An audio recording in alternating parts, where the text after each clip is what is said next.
it takes a lot of courage to come up here and put your life and your dreams and your business, just lay it out all naked and squirming in front of everybody, and have a bunch of experts jump on it like a pack of starving hyenas. Nice. And that takes courage to do, but it takes character to sit there and listen and be able to sift through what the input that's coming in, because that's why we do the no ego thing, is because if you don't get out of the way of information coming in, you will argue with it. This is human nature. Humans are the most stubborn lot there is on the planet, much more stubborn than any of the animals with no cerebral cortex. And that is a problem that salesmen learn early on that you're going to confront. There is a natural reluctance to be told to do anything, or even to be suggested to do anything. One of these simple exercises I try to get people to do is to get a friend of yours to go see a movie that you know they'd like, and just try to talk them into going. And you would think that that would be easy to do. In practice, a natural reluctance to do anything when told to go do it will come up, and if you don't do it correctly, they will not go see a movie they wanted to go see just because you told them to go see it, even though they're your friend. This won't happen across the board, but you will encounter this if you do this. Has anybody had that experience? Yeah. It's the "you're not the boss of me" syndrome. It is. It's why teenagers get pierced and tattooed. It's like it's when you get down to it.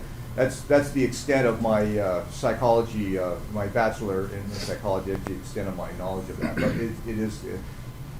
Real life, adult life, is like third grade playground. It's gossip, it's status, it's hierarchy, and it's plays for control. And even the lowest person on the totem pole, if you watch monkeys in the wild, and I don't know if anybody has, but you will see reflections of people that you know, and they've studied this, and it's no fun being on the lower part of the food chain in a tribe of chimps, but they still exert power in some ways.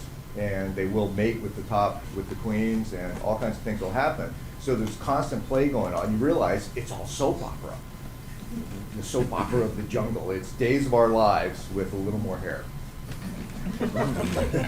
So this reluctance is very natural. So that's why part of the process to make these hot seats work is to beat down the natural reluctance to have incoming input affect you, because you're going to want to deflect it. You're going to want to stand up for your ideas and stuff. So again, it takes real courage to come up here and lay the stuff bare. It takes character to understand what's going on and why this is happening. Remember, to have hired these experts in this room separately for yourself, it'd be 20, 30, 40 grand. Just for me. Huh? Just for me. Right.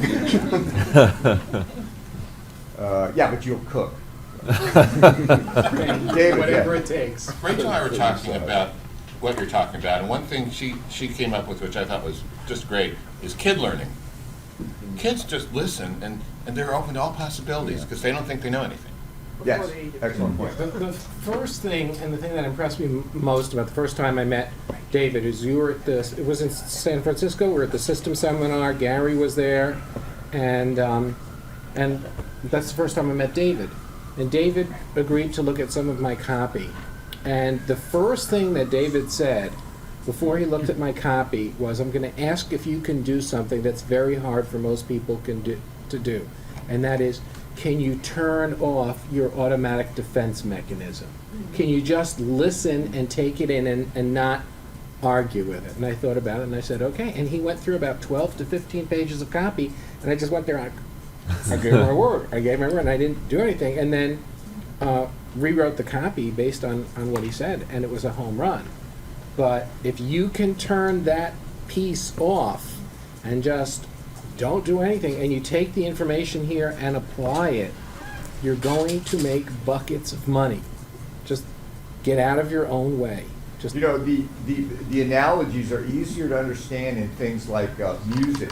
If you want to get better in music, you've got to learn from someone who knows more than you do. And you're not going to do well by playing with people who aren't as good as you. You're going to need to consistently challenge yourself. And with music, for example, if you go out into the community, you're going to get feedback. As I said yesterday, money is applause. you know, selling stuff. In business, it isn't always that way. Sometimes the lag time of when you're selling something and when the actual numbers come in and you're able to look at it, it's kind of hard to see what's going on.